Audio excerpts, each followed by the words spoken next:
إن الحمد لله نحمده ونستعينه ونستغفره ونعوذ بالله من شرور أنفسنا وسيئات أعمالنا من يهده الله فلا مضل له ومن يضلل فلا هادي له أشهد أن لا إله إلا الله وحده لا شريك له وأشهد أن محمدا عبده ورسوله صلى الله عليه وعلى آله وصحبه ومن اتبع سنته واقتفى أثره بإحسان إلى يوم الدين أما بعد. Alhamdulillah, we welcome you to another edition of this program on Deen Affairs platform, which I hope you have tried to subscribe so that you can be a regular beneficiary of these messages when they drop on YouTube.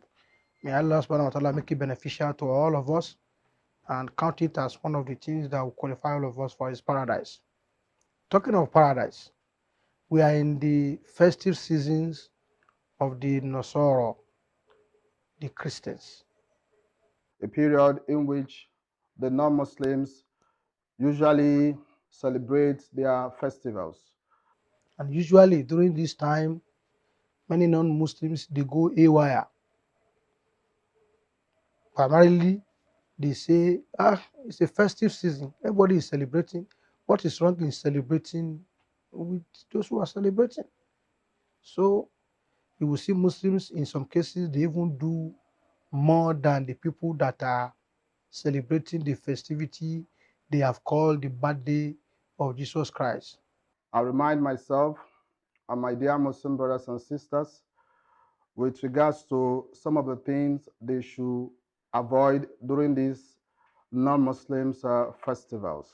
In my own particular environment, the people that throw these crackers, or they call it banger here, the people that throw it majorly are the Muslim children, male and female.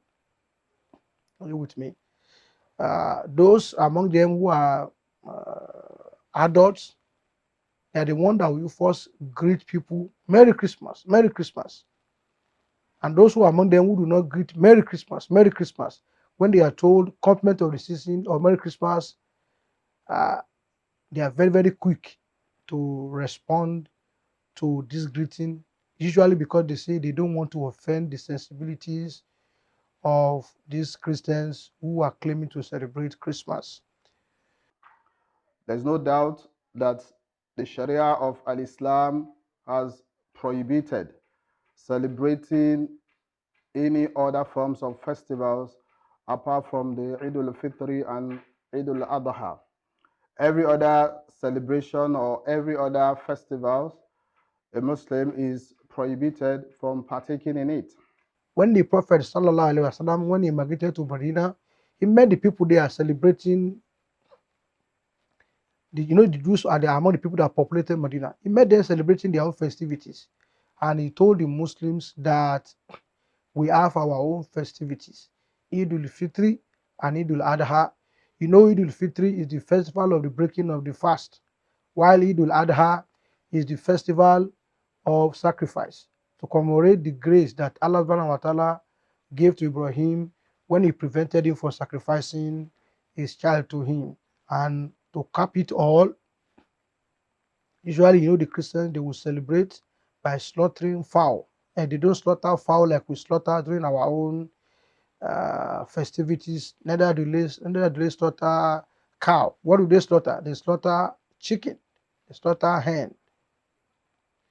So, and of course, many of them, they will go about giving you food. They give you rice with chicken lap and chicken wings.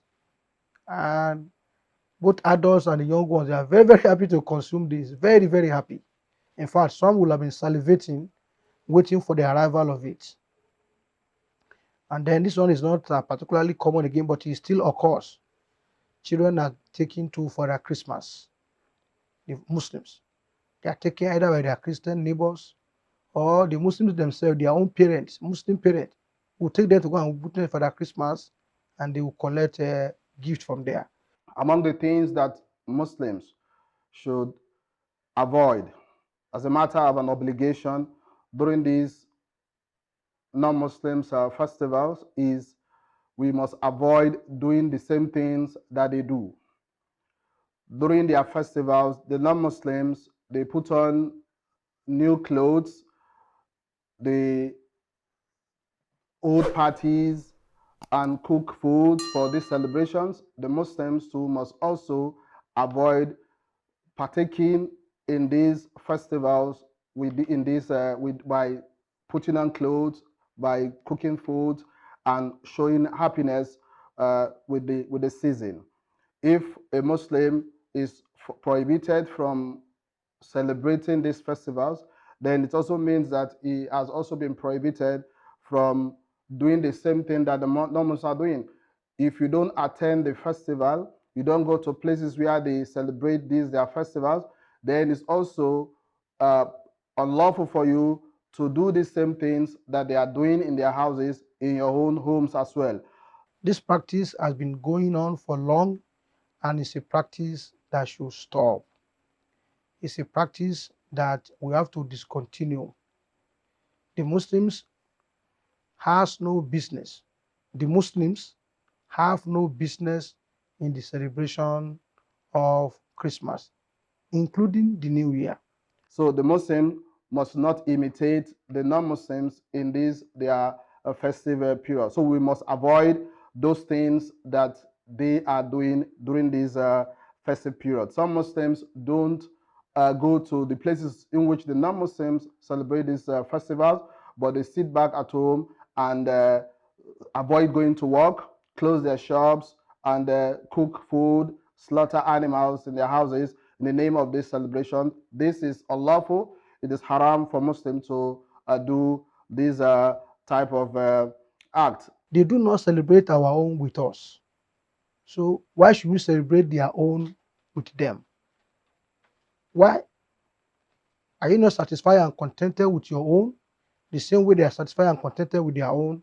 Many of those who are deeply committed to their own faith among them, many of those who are, uh, sincerely committed to their own faith among them, they never participate in any way in our own festivities. They will not greet us, so-called Baraka de Salah. They will not uh, eat what we slaughter. In every way they can participate, they will not join us. So why is the Muslim, why is he the one that is suffering from inferiority complex that he feels he has to celebrate with them? And they will not feel that they are offending you. It's something they don't believe in, so they don't feel any reason for them to try to please you and displease their own way or their own God. They will not celebrate with you. So why are you, the Muslim, not satisfied with your own faith and keep to your lane? Why do you feel you have to satisfy your fellow human being in order to dissatisfy your creator, your maker? Another thing that we should also avoid during their festive period is not to give them any gift or help them in any way to celebrate their festival, or by even selling or buying something from them. For example, you give them gifts in the name of the festival, it is haram, it is unlawful. Or you help them in any way, like selling items in which they are going to use for the celebration, like selling rice to them, selling meat to them, selling drinks to them. All of this is unlawful. We must not assist them in any of this way, or even assisting them in taking them to the places of their celebration. You are a taxi driver, or you are a owner of a car, you are driving on the road, you see someone on the road, and the person asks you for a ride to the place of worship. During this festive period, we are not allowed to take them to their place of worship to do this, in which they are going to do this, their festival. So a Muslim must not assist them or cooperate with them or help them in any way to celebrate this festival. Don't sell anything that they will use for this festival. Don't assist them in any way in which that will support them, because the basic principle which Allah Tabarak wa Ta'ala has established in the Quran is وَتَعَاوَنُوا عَلَى الْبِرِّ وَالتَّقْوَى وَلَا تَعَاوَنُوا عَلَى الْإِثْمِ وَالْعُدْوَانِ. And we cooperate with one another in piety and righteousness, and we do not cooperate with one another in sins and transgression. So during this their festive period, we should try and avoid all of that by assisting them in any way. Another thing again we should also avoid during this festive period is some Muslims who want to imitate them in their festivals too. We do not support that Muslim. a Muslim who comes to you to buy something he wants to use or she wants to use for the festival, you don't sell that to the Muslim as well. Don't assist the Muslim himself to celebrate it. Because if you do so, you are assisting him in what? In sins and transgression. Number two, it is nothing but an emulation of the kuffar of these people. And in Islam, our Lord has prohibited us from emulating anyone. The Prophet ﷺ said, "Man tashabbaha bi qawmin fahuwa minhum." Whoever imitates or emulates a people is one of them. In everything the Muslim does, he is lucky to have been given the best faith, an all-encompassing faith that is a complete way of life, which everything he needs has been provided in this faith. Everything has been explained to him. So why does he need to want to please somebody and by emulating them? You don't need to emulate anybody. And the warning is that whoever imitates or emulates the people is one of them. It means the Muslim who follows these people, imitating or emulating them in their festivities, he has become like them. That's a very serious warning. It's a very serious case.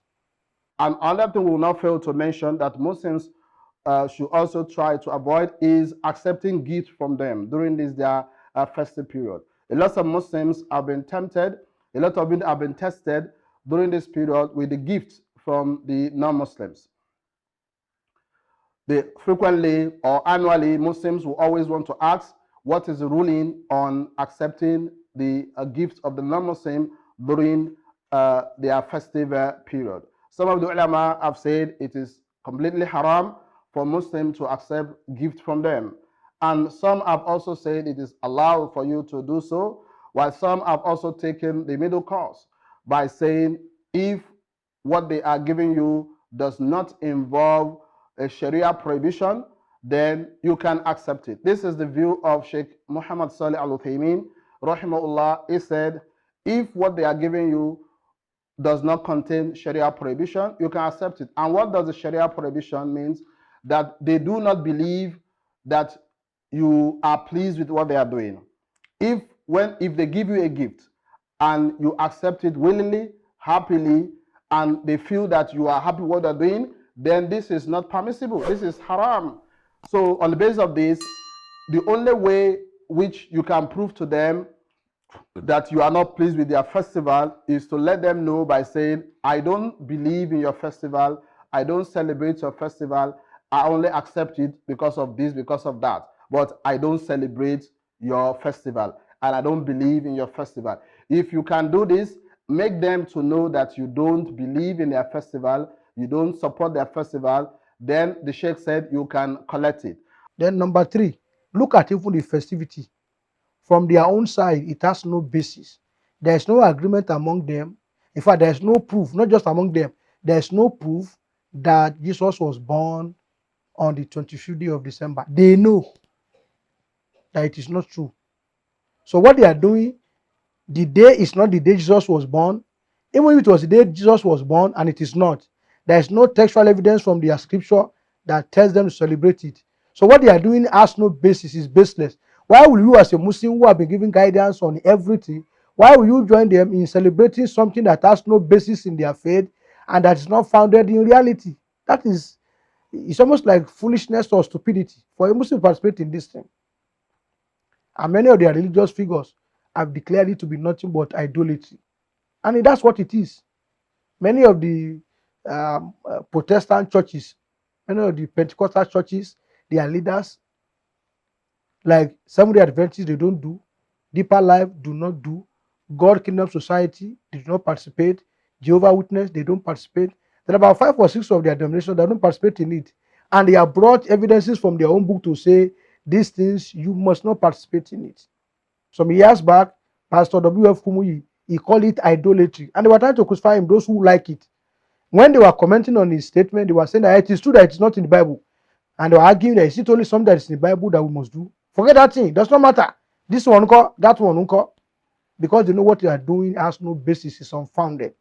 So what they are doing, their own faith is unfounded, and you, the Muslim, want to participate in it with them. So we have to let them know that we don't believe in their celebration, we don't support them, we don't love it, because we have our own what? We have our own festivals that we do. These are some of the issues that Muslims must avoid during this festive period. We should try not to be supporters or helpers to the non-Muslims in any way during this festive period. So, and like Allah told us, lakum dinukum waliyadin in Surah Al-Kafirun. That surah of the Quran is meant to demarcate, to delineate between the Muslim and every other person who is a non-Muslim. That we should be good to them, we should be kind to them, but not the goodness or the kindness that will make us start emulating them or disobeying Allah subhanahu wa ta'ala because we want to be kind to them. Participating in their festivities, greeting them, eating their slaughtering, does not mean we are what? We are kind to them. It only means we are following our own desires and doing what we are not commanded to do. Celebrating any of the festivals is completely haram. It is not allowed for a Muslim to celebrate it, and we should not support them and show respect for this festive period in any way. So may Allah subhanahu wa ta'ala safeguard us during this their festive season and make us be contented with our own faith and his provisions. We pray Allah subhanahu wa ta'ala to make this little we have said to be a point of benefit for both the speaker and you, the listeners, both in this life and on the day of Al-Qiyamah. We pray Allah tabarak wa ta'ala add it to our skills of righteous deeds on the day of Al-Qiyamah. Subhanakallahumma bihamdika, ashhadu an la ilaha illa ant, astaghfiruka wa atubu ilaik. Assalamu alaikum wa rahmatullahi wa barakatuh.